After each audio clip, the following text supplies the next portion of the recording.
Hello WhatsApp guys, কেমন আছো সবাই? আর আজকের এই ভিডিওতে আরো যা থাকছে পটুয়া মাননীয় প্রধান পটুয়া খান ভাই, আসলে আমার যেটা মনে হইতেছে বাংলাদেশে অতীতে কোনো নেতার নাম হয়তো বা মাননীয় পটুয়াখালী ছিল।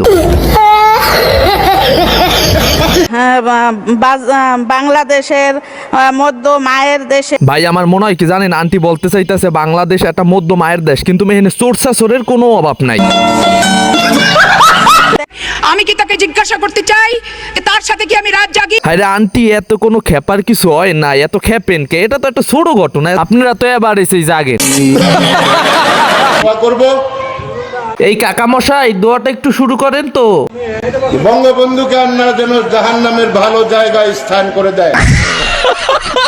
ভাই কাকু এই কথা কওয়ার পর আমি তার খোঁজতে গেছিলাম, দেখি কাকু কোন জায়গা আছে। ভাই কাকারে আর বিশ্রয় পাইলাম না ভাই, কাকাই মনে হয় ভীম করে চলে গেছে। জনক এবং তার পরিবারকে যারা হত্যা করেছে, তারা যেন জান্নাতবাসী হয়। আল্লাহ সকলকে তুমি জান্নাত দান করে দিও আল্লাহ। জয় উঠিয়ে দিও আল্লাহ, আমার বাক্স যেন জনগণের বুড়ে ভরপুর হয়ে যায়। হায় রে, তাতে তো কোনো সমস্যা নাই, আপনার বাক্স তো এমনিই ভরপুর, আপনি এখন জনগণের কাছ থেকে বিদায় নেন। এই বলে আমি আল্লাহ তোমার কাছে বিদায় নিচ্ছি। হায় রে কাকু, জনগণের কাছে হইবে, তাও ভুল তো করে লাইছেন, এখন একটা সালাম দিয়ে দেন। আসসালামু আলাইকুম। ওয়ালাইকুম ওয়ালাইকুম। হায় রে আমার কাকুরে, জেতার আগেই মাথার তার তুললাইছেন চিরে, তাই জেতার পর কি করবেন? ভুলে যেতেছে, সরি।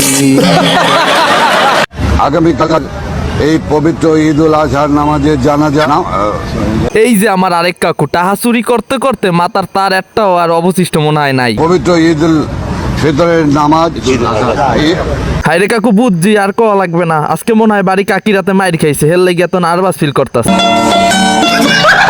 কথা একবারও ভাবলো না এই অমানিকতা, অমানবিক। হায় রে আঙ্কেল, এত তো সম্মানের কিছুই নাই, হয়তো বা জিবরে আটকেছে। আবার শুরু করেন আপনি। আরে ধর জিভ আটকে অনামিক। হ্যাঁ আঙ্কেল, আপনি পেরেছেন, এটা অরামিকতা। হোয়াটসঅ্যাপ গাইস, ভিডিওটা কেমন লাগলো? ভিডিওটা ভালো লাগলে লাইক কমেন্ট সাবস্ক্রাইব করতে ভুলবে না কিন্তু।